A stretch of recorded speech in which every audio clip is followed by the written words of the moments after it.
পৌষ পার্বণের সেই দিনগুলো হারিয়ে গেল কই। ন্যাড়ার ঘরে রাতটি জেগে কতই না হইচই। মা, পিসি আর কাকি জেঠির নেই যে চোখে ঘুম। নানান রকম পিঠে পুলির লেগেছে যে ধুম।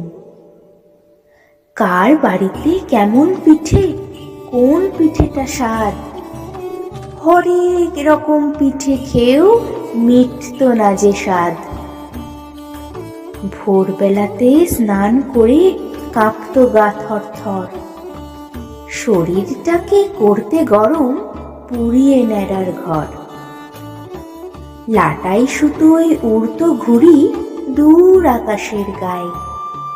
সারাটা দিন কাটত সময় পাড়ায় পাড়ায় গায়ে। পুরনো সে দিনগুলো সব এখন শুধুই স্মৃতি।